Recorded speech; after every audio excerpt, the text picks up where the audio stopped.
Hi everyone, and welcome to September's AVERT webinar.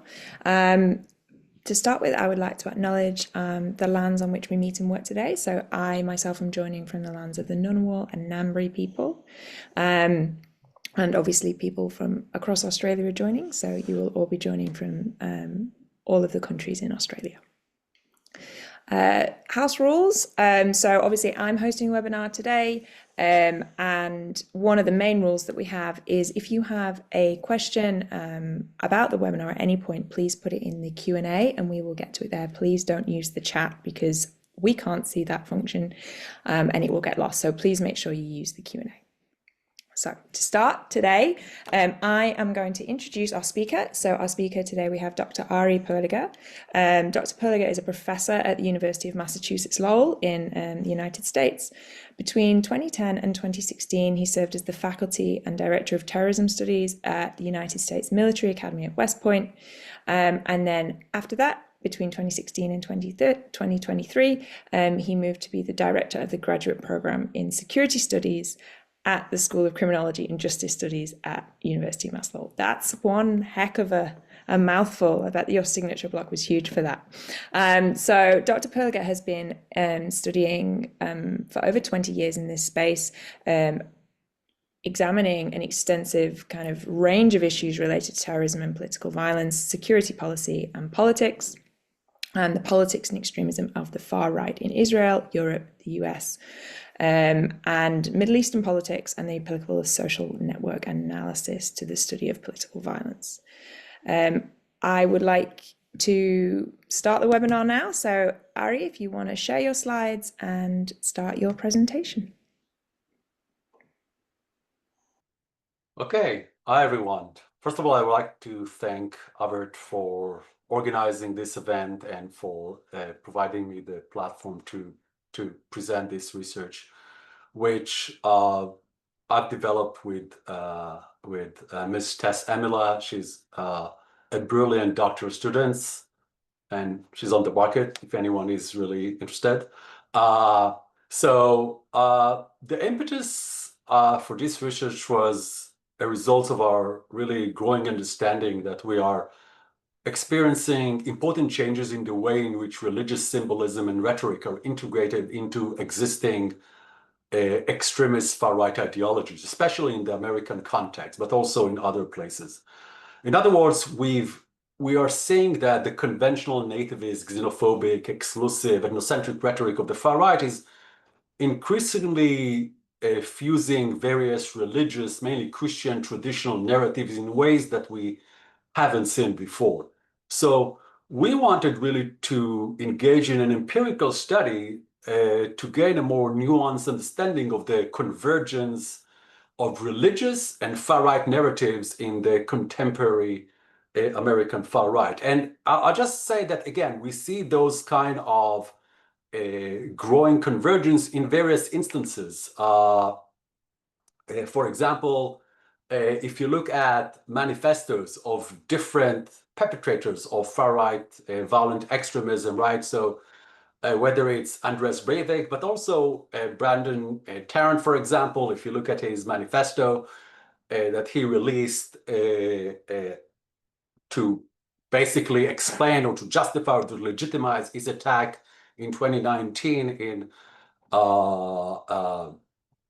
Christchurch, you see how he really integrated into his nativist, I would say, racist, extremist rhetoric, also various elements that are focusing or trying to generate religious identity, religious convictions, and in general is trying to portray the community that he aspired to represent through a religious concept and religious construct. So basically, we acknowledge that the far right in general really promote extreme versions of nationalism, authoritarianism, xenophobic, nativist, and racial supremacist elements. It's forge and foster exclusionary identities. And in many cases also, it justifies various forms of violence to promote its ideologies.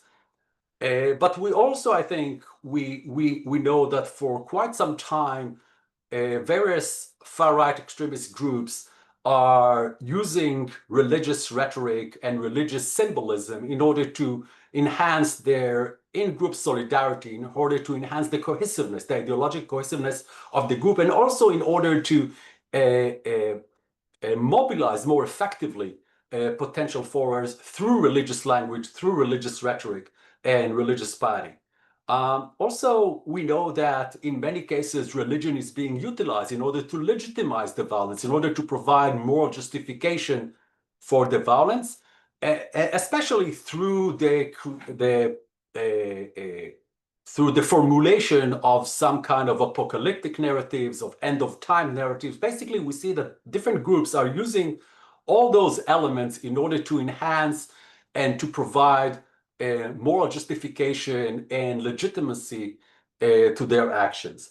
So before we'll delve more specifically into the different ways in which far-right extremist groups in the US are increasingly integrating religious symbolism and constructs into their narratives, into their ideology, and sometimes into their operational practices, I want to give a very, very quick overview of the various ideological streams of the American far right in general. And I know that there's a lot of debates about it, but in general, we can divide the American far right into three major ideological blocks. The first are white supremacist groups per se. Those are groups that advocating the superiority of the white/Aryan race. They reject and oppose any kind of policies that are supposed to enhance the and recognize religious, ethnic, racial diversity, and so on and so forth. And they basically want to restore the traditional superior status of white people in the United States. Alongside them, we have a substantial stream of what we can define as anti-government or anti-federal organizations. Those are groups that are focusing on various forms of challenge to the federal government. Those are groups that believe that the federal government in many ways represent a threat to their civil liberties, to their constitutional rights. They are extremely concerned about the outreach and the growing powers of the federal government. But also, for the last 30, 40 years, they also embraced a lot of the more traditional nativist, xenophobic elements of the American far right, and also in many cases collaborated with other far right organizations. And finally, we also have what we can define as the fundamentalist or the religious American far right. These are groups that support racist, nativist, xenophobic, anti-Semitic practices through their own unique interpretation of religious texts. So Christian identity groups, for example, through their own interpretation of the religious text, they believe that the chosen people originally are the Aryan people of Northern Europe. They believe that, I don't have the time to go deeply into their ideological narratives, but in general, they believe that the chosen people described in the biblical text are actually the Aryan people that left the land of Israel and resettled in Northern Europe, etc., etc. Also, when we're talking about anti-abortion violence in the US, it's almost exclusively justified through religious narratives and so on. And there's some other fringe groups such like Black Israelites and so on. But in general, we're talking about groups that are really justify all their ideology through a very unique and specific interpretation of religious texts. Now, when we are looking at the various groups that comprise those different streams, we can see that on some level throughout their history, almost all of these groups implemented some elements of Christianity and religious Judeo-Christian rhetoric. So, for example, the KKK used Christian symbols, right, like the blood drop cross, and also the public violent acts that are that are most attached or associated with the KKK is a cross burning, and so on. So while the KKK is not a religious group per se, they utilize Christian symbols and rhetoric not quite a lot throughout the years of their activities. Neo-Nazis, while they do not necessarily while they have some significant reservation about religion as a social construct and social concept, and in many ways they reject established religion, they also do utilize Christians' ideas and Christians' language in order to justify some of their racial ideology and Aryan supremacy. And definitely in the last few years, we see more and more neo-Nazi groups that find ways, despite their basic alienation from established religion, to integrate several religious elements into their discourse. Same goes for skinheads. Oath keepers are also, we see, as a representative of the anti-government or anti-federal streams of the American far right. Also, what we see in the last few years, how they really increasingly utilized religious rhetoric and Christian rhetoric in order to define the boundaries of American society, of who is an American patriot, and how we should define and draw the boundaries of Americanism and the American nation. And finally, of course, as I said before, Christian identity groups, they are all into the idea that the main justification or the main raison d'etre of white supremacism is actual the scriptures, the holy scriptures that that the Christians are following. So understanding that all those different elements, those different groups are using some versions on some levels of Christian symbolism and language, we wanted to gain a much better understanding, a much more nuanced understanding of how religious rhetoric and language and constructs and symbols are being used by American far-right groups. And we focus on three major themes that we felt are evidently highly utilized by those groups. First of all, is the idea that they're using religious rhetoric in order to crystallize their in-group identity, in order to draw the boundaries of their groups, and in order to enhance in-group solidarity and loyalty.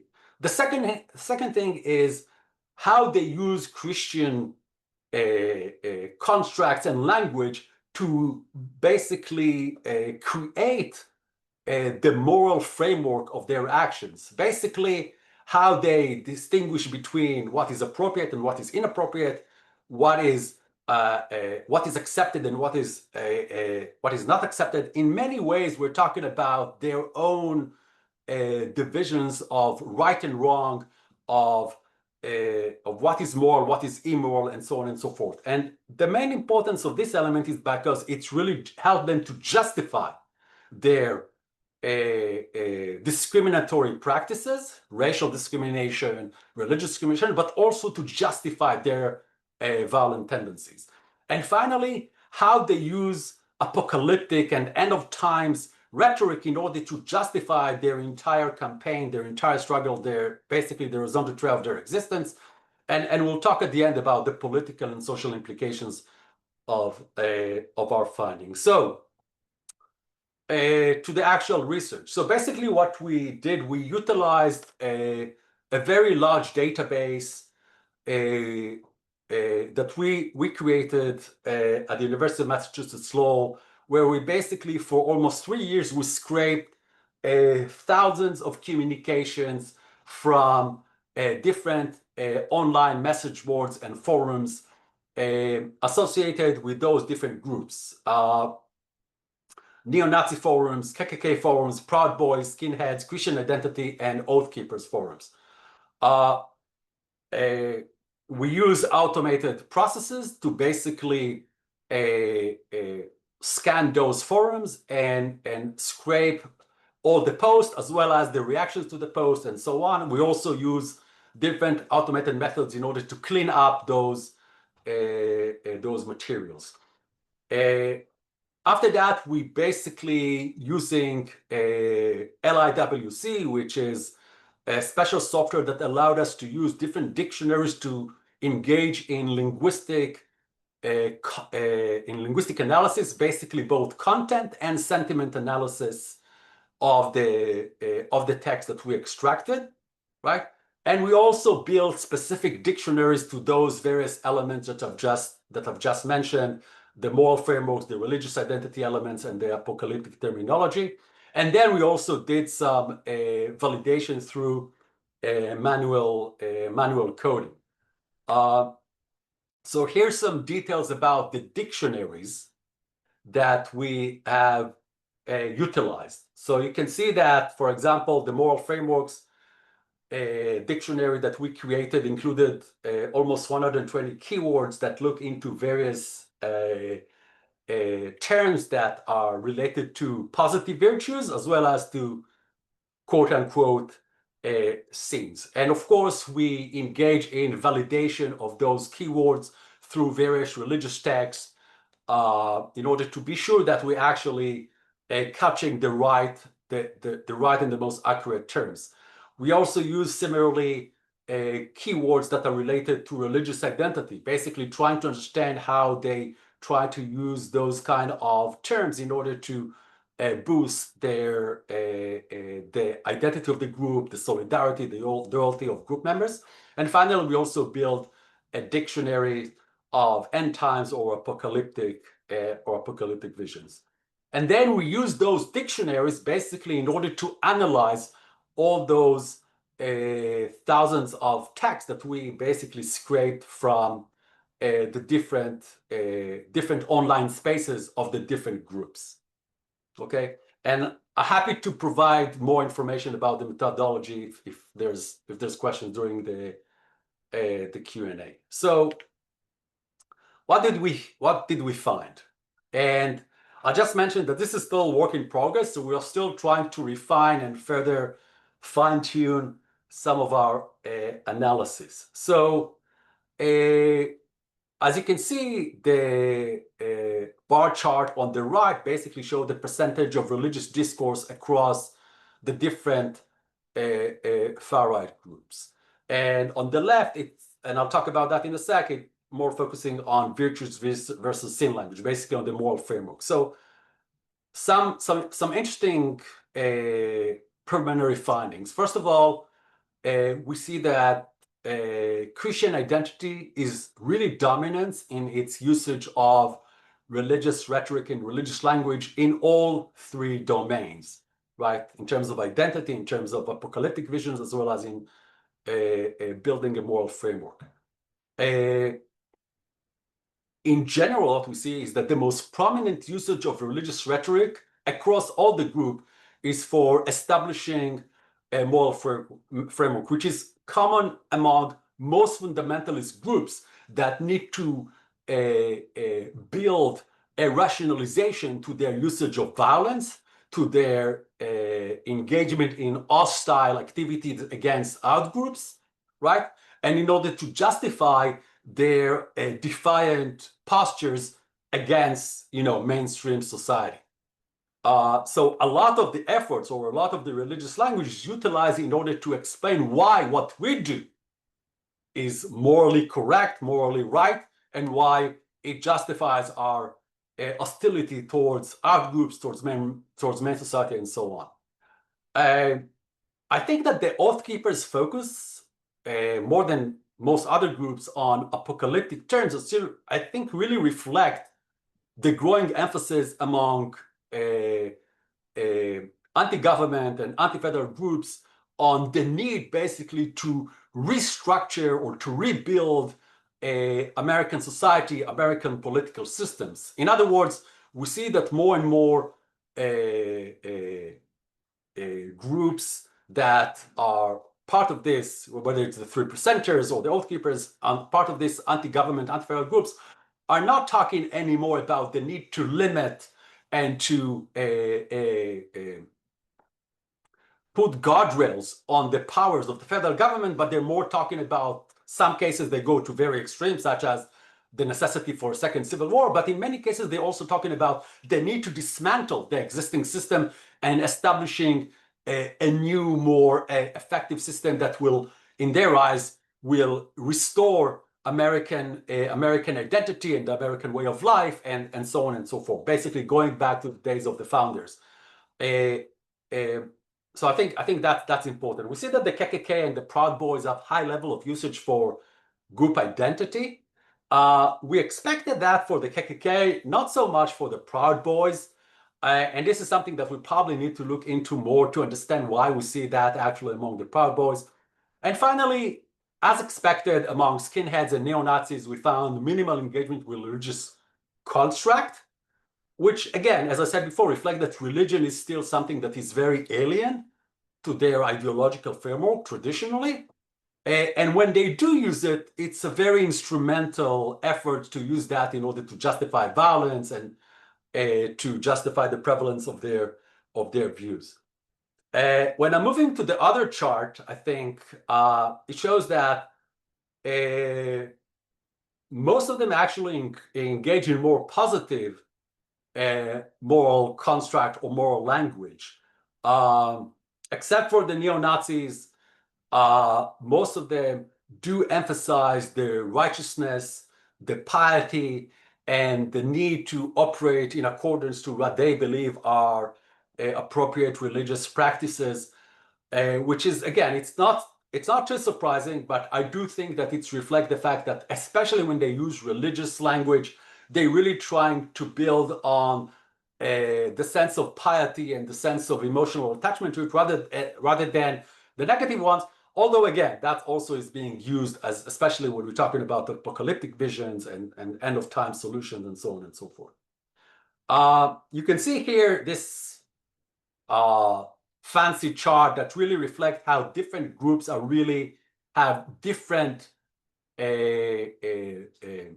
or specific strategies of how they think and use religious rhetoric, which I think reflect the fact that when we're talking about this convergence of religious symbolism and rhetoric and far-right ideology, we really need to understand that we need to engage in a much more nuanced exploration and understand that different components within the far-right are really using religion for different reasons, and it fulfills different functions in the ideological framework of those groups. So if I'm summarizing this specific research, which again, it's still a work in progress, I think we see that there's a widespread use of moral language, right? So religion is still important to all the groups, basically, in order to provide moral legitimacy and justifications to their practices, especially the violent ones.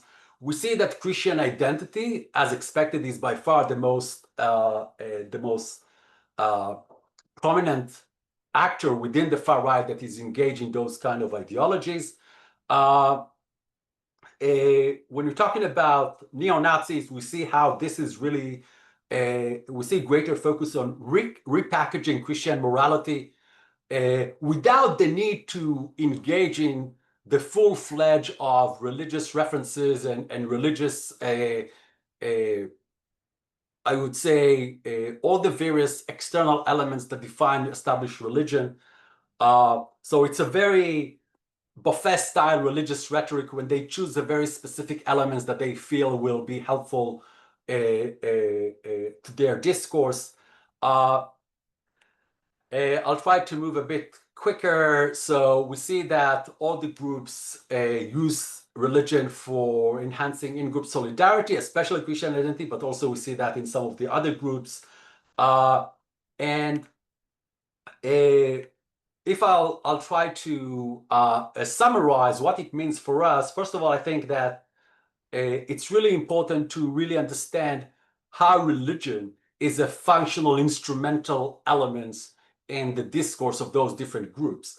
And even in cases where there's no really convergence between Christian nationalism or religious ideology per se and their ideological construct, we do see some kind of convergence and some kind of an instrumental use.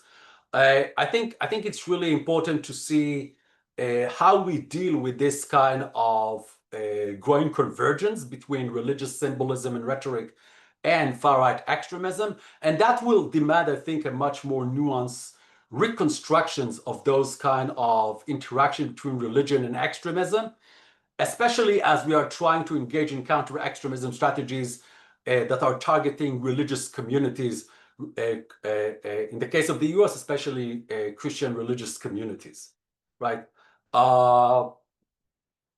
And again, I'm happy to talk more about the implications later on.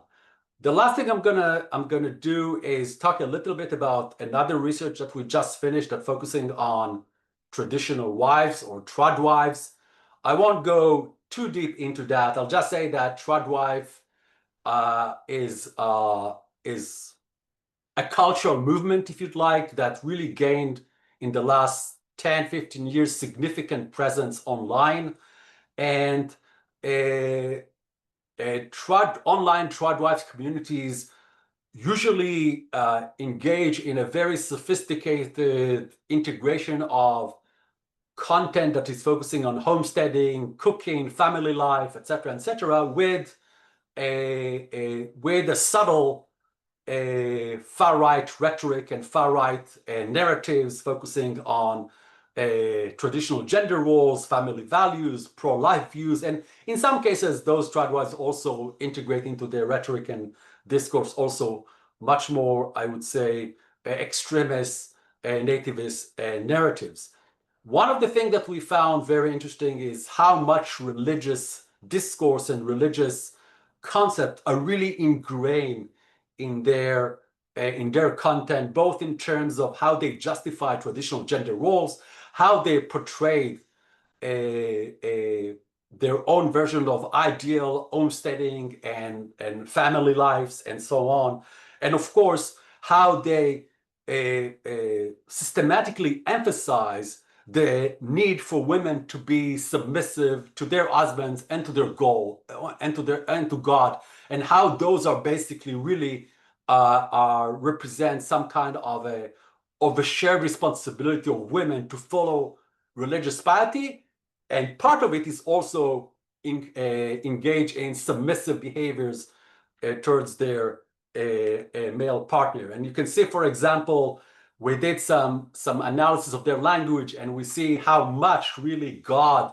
and religious concepts are really emphasized and central to their discourse. It's literally the fourth most used word in most of their content. This is findings from 27 videos of trad wives that we analyzed, of the more famous and influential ones. Each one of them has hundreds of thousands of followers, and you can see that God is literally one of the most prominent term in their discourse. It's something that is basically present in their discourse all the time. So I'll end now. I talked a lot, and I'm more than happy to answer questions.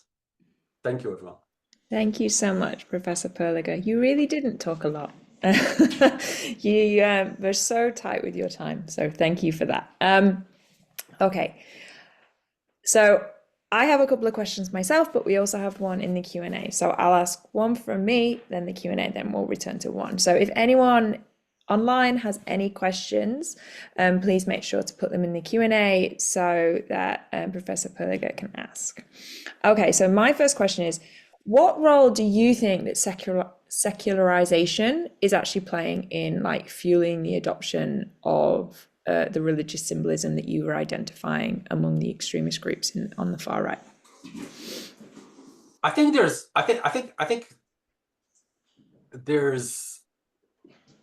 think it's important because for at least a couple of decades within Orthodox Christian circles in the US, there's a very strong sense of crisis because of the secularizations of American society. We know that less Americans go to church on Sundays, less Americans tend to follow and engage in religious practices. And this is something that the data shows very systematically, basically almost since the early 80s. Yeah. And when you look at how that impacts the discourse of various religious movements in the US, you see that they are extremely aware of the fact that they are losing the battle on preserving, in their eyes, preserving the religious identity, or what they believe is the religious aspects of American identity. What is America? What is the US? What it means to be an American. So this sense of doom and crisis, and the sense that they are losing gradually their audience and their constituencies, I think push many of them to find different ways, sometimes by collaborating, by embracing more extremist narratives in order to try to contain this ongoing crisis. So I think this is something that is really important. Another, and I'll finish with that, is that the issue of religion and the role of religion in American society became a partisan issue, became a polarizing issue.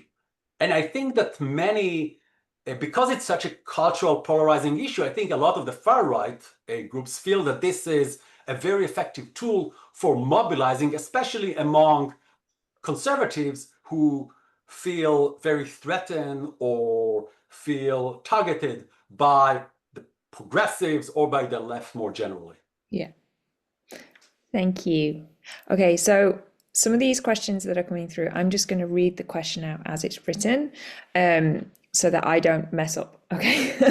So the first one is, in your research, have you found any evidence of American neo-Nazis or other far-right extremist groups using Hindu concepts of Kali Yuga and the cycle of ages, or using excerpts from the Bhagavad Gita to support the idea of the Aeonic and mystical Aryan?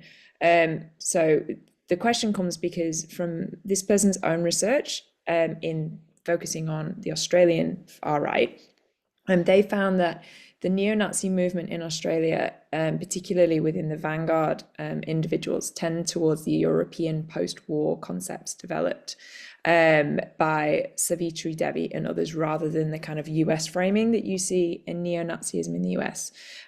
So is there any evidence of other religion other than Christian in kind of the research that you've identified? I haven't seen that, definitely not in a systematic way. Yeah.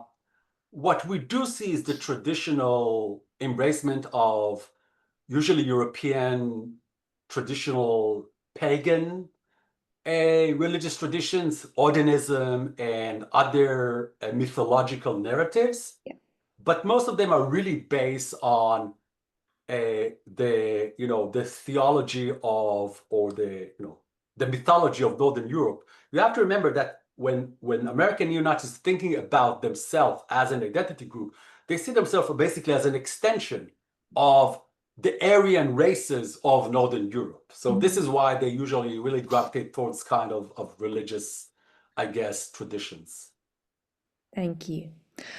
So there's a question here that relates to kind of your last bit of your presentation when you started showing some of the research you're looking into in the tradwife movement. And the question is, why do you deem the tradwife movement as extremist?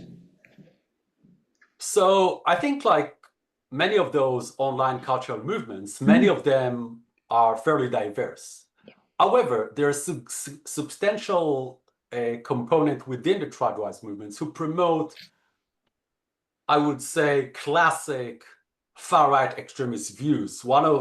Many of them, for example, emphasize the need to engage in the creation of big families because of their concerns about the white majority in America losing its majority status, for example.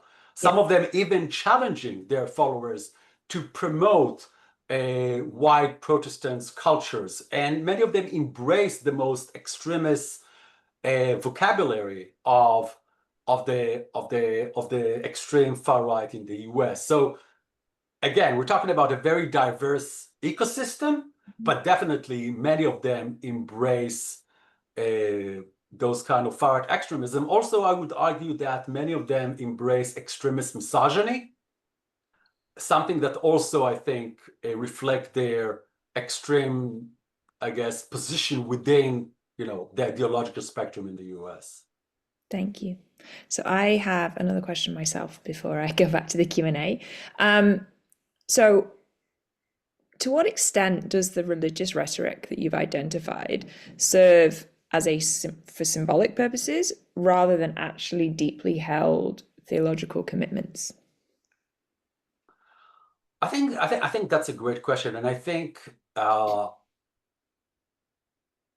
within some of those groups, I think it's part of the identity of the group. It's part of how the group define itself and define its ideological reasoning. So almost every aspect of the group activity is associated on some level with or is part of a religious framework. So when we talk about Christian identity, when you talk about the KKK, when we talk about some of the anti-government groups, I think for many of those groups, it's not just an instrument to mobilize, to reach out, to increase their influence, but it's also something that really define their identity and how they perceive themselves and how they perceive their, I think, their ideological gist in many ways. And interestingly, I was asked exactly the same questions about the Tradwives. How many of them are really religious, right? And I think that it's one of the more difficult questions. It's very difficult to really determine how much. And also people are engaged in self-denial, right? They believe that they can portray religious personality even if they are not. So I think it's a good question. I think it's something that's very difficult to answer, but I would definitely say that at least some of those groups really embrace this kind of Christian rhetoric or Christian symbolism as a core part of their identity. And that really relates to the next question that we've had from the Q&A. So the question says, in light of the kind of memorialization of Charlie Kirk as a Christian nationalist martyr that's been happening over the last week or so, do you see religious symbolism in the far right as becoming more about authentic spiritual conviction or a more deliberate strategy to reshape the public grief into political mobilization? And if so, how do we as researchers and also practitioners, how do we tell the difference when this occurs? So I think that's really a complicated question. Yeah. I'll do my best. I think, as I mentioned, I think, before we started the webinar, I mentioned the fact that in many ways the religious components of the memorializations really are aimed to fulfill specific emotional needs of a lot of his followers. One of the things that's really important to know about Charlie Kirk, and especially his more close followers, is that they really saw themselves as a religious community. They basically had their own ceremonies. They had their own language, their own vocabulary. In many ways, we can say, quote unquote, we can define it as the Church of Charlie Kirk in many ways. He was extremely effective in integrating a religious rhetoric into its ideological discourse. Almost any kind of aspects of his ideological narratives were infused with religious elements. So I think in many ways, he was able to create some kind of a community of people who really didn't really distinguish between the religious elements of it and the ideological implications of his religious rhetoric. And I think in this way, he was extremely effective, and we've seen that in his memorializations. On the other hand, I think also it's important to understand that he utilized his religious rhetoric in order to also connect with a lot of anxieties, a lot of concerns, a lot of political, culturally divisive issues that really help him to gain attention, to gain visibility because of his willingness to engage with those very sensitive and controversial issues. Thank you. So I'll go back to the Q&A. So there's a question here. So the sovereign citizen movement, they're becoming much more prominent in kind of the public sphere in terms of our like understanding and knowledge of them, really since COVID. So in your research, did you identify and involve that particular group? And was there any kind of religious nexus that you identified with their rhetoric? So I think when we're talking about sovereigns, I think it's really important to understand that this is probably one of the most diverse and incoherent movements that we have, especially in the last few years. And some of those sovereigns really engage in mystical, super, I would say, sorry for using a very non-scientific language, weirdy conspiracy rhetoric. So, for example, I as a side hobby, I tend to follow a sovereign who basically believe that the entire ways in which the government is using the English language is aiming at brainwashing us and indoctrinating us and so on. So he reconstructing the English language and so on. So again, there are some spiritual religious elements within the sovereign citizens, but I don't think that we can really talk about them as some kind of religious movements. I think the sovereigns, more than anything else, are anti-authority. They see any kind of authority as a potential threat. They especially believe that any authority that drives its legitimacy from the American legal system is, by definition, intrusive, tyrannical, and also represent a threat to their civil liberties and freedoms. Thank you. And in a related question, so over the last couple of years here in Australia, there's been two very high-profile incidents that have culminated with police being murdered by individuals who have kind of adhered to kind of, in one instance, it was Christian fundamentalism, and in the other one, sovereign citizen ideologies. Now, there was lots of kind of merging between the two in both cases, but is there anything that you can kind of offer insight to in how issues like this are being managed in the US, or any kind of lessons learned from more like really high profile incidents in the US from similar ideologies? So I'll say two things. First of all, we do see how mishandling of those kind of events or groups can really inflame those extremist movements.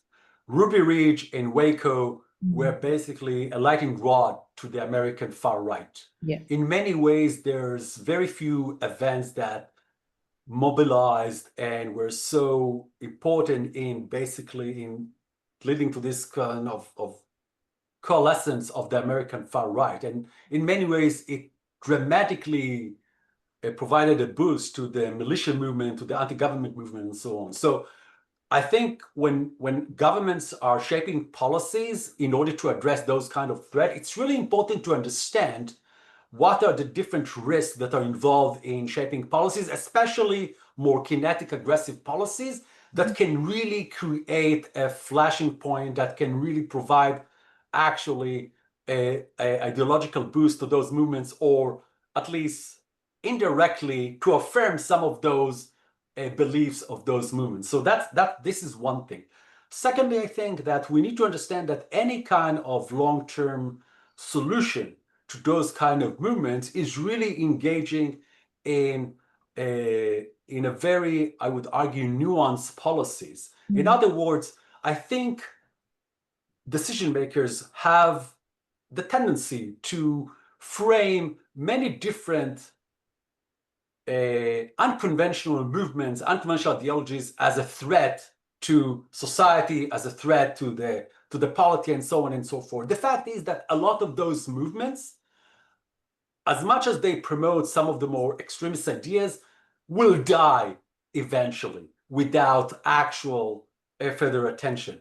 I think it's really important to really understand the real potential of those movements, their operational capabilities, and I'm not saying not to monitor their activities, but what we learned out is that most of those groups eventually die a natural death. Eventually, they just disappear. They don't have the resources, they don't have the abilities, and so on. So I think we need to be much more nuanced in how we evaluating the risk and the threat from those kind of groups. Thank you. I have another question from the Q&A. So the question says, what is the potential for Christian extremism to evolve into terrorism? And then how much influence do the political and religious leaders have in shaping the kind of moral rhetoric that is associated with Christian extremism? So I'll say something really maybe controversial. I find very few cases in which religious extremism doesn't lead eventually to some level of violence. Okay. And I'm talking about all religious traditions. I had the honor to study basically religious extremism from a variety of religious traditions. There's very few cases in which religious extremism doesn't lead to some level of violence, not always from the mainstream of the religious extremist groups, but on some level. And I think in many ways it's not really surprising, considering the absolutist, determinantal nature of many religious traditions and how, especially religious extremists, right? And the unique, I would argue, particularistic nature of religions that really are focusing on emphasizing their uniqueness and their superiority over other religious traditions, or their, them being the true traditions. And again, I'm not saying that religion equals violence. That's definitely not what I'm saying. So please don't misquote me today. I'm just saying that when we see religious extremism, in many cases it leads. And when you're talking about the US, Christian extremism always led, sometimes on the margin somewhere, sometimes in a more substantial ways, always led to some levels of violence, which fluctuated, but again, it was always part of the climate, I would argue. Thank you. So I'm going to sneak a question in again. So given that, you say it's always kind of been part of the climate. So how do the patterns of religious framing that you're identifying in these more modern groups compare to the historical far-right movements that have been in the US? If there's this kind of acknowledgement that the violence always kind of comes through in the end, what is the difference in kind of the modern groups versus the more historical then? So I think it's an interesting question, especially because the first thing that comes to my mind is that the constituencies were extremely different, right? So if you go to the United States 100 years ago, for example, much larger portion of the populations would define themselves as religious Orthodox, who are really the church and their religious denomination are a substantial part of their identity, right? So I do think that today it's very different. And I think that this kind of sense of a siege, sense of threat, sense of diminishing impact, diminishing influence, a growing sense of cultural polarizations, all those things, I think, drives religious extremism to become much more contentious and sometimes more violent. I think that when you're talking about the United States and probably many other Western countries in the mid-19th century, the late 19th centuries, the competition was not about ensuring that there's still the populace is really attached to its religious origins or religious identity. It was an internal competition between different denominations. Now it's perceived as a more cultural struggle against all what they believe are a threat to their religious beliefs, whether this is different secular political institutions, whether it's science, whether it's higher education, et cetera, et cetera. Thank you. Okay, I have another question from the Q&A. So it reads, I've heard a lot anecdotally over the years about far-right evangelists in America having strong support for Israel, even within groups who are largely anti-Semitic or otherwise very derogatory towards the idea of supporting foreign countries, which has been attributed to their kind of interpretation of biblical text relating to the end times. Would you say this understanding of things is supported in your research? Does your research have much to say about the far-right support of Israel, or did that fall outside the scope of your current interest? I would argue that Christian evangelicals, first of all, traditionally their support of Israel was because they believed that the Jews will return to the true religion during the rapture at the end of times. Mhm. So they all believe those are, mistaken people who they're not really, but they're close enough. They're part of the Judeo-Christian traditions. And during the end of times, they'll rejoin, Christianity or Christian communities and so on. However, in the last 20, 30 years, when we're analyzing the significant support for Christian nationalist groups and different types of Christians movement in the US for Israel, it's actually much more a result of their perceptions of this kind of an ongoing clash of civilizations, where basically Israel represents some kind of a fortress facing this kind of a threat to the Judeo-Christian world, to Western civilization. Basically, they see Israel as this important component in this clash of civilizations where the Western Christian world is trying to defend itself and to survive under the hostile threat from other religious traditions, mainly religious mainly the Muslim world and the Islamic world and so on. So it's almost strictly a sense of we are in the midst of this kind of clash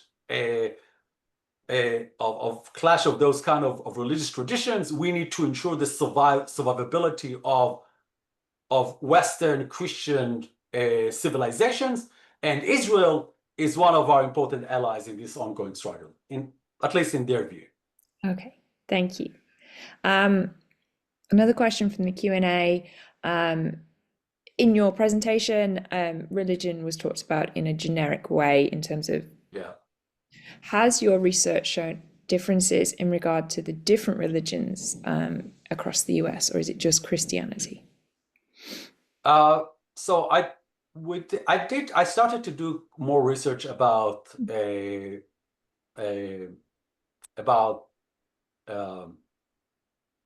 LDS and look at extremism within LDS communities.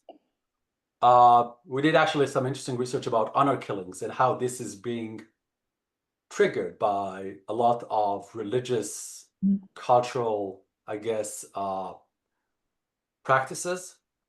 And one thing that I'm not sure how many people know, but the origins of Jewish religious extremism is actually in the US. So the most extremist religious groups in Israel actually, at least some of them, originated actually in the US, within the Jewish Orthodox community in the US. So I'm looking into all this also to understand what's going on within some Jewish religious communities in the US, and especially since October 7, 2023, how that impact their perspectives. My first book was about Jewish religious extremism, so I really looked all over the map. So yeah.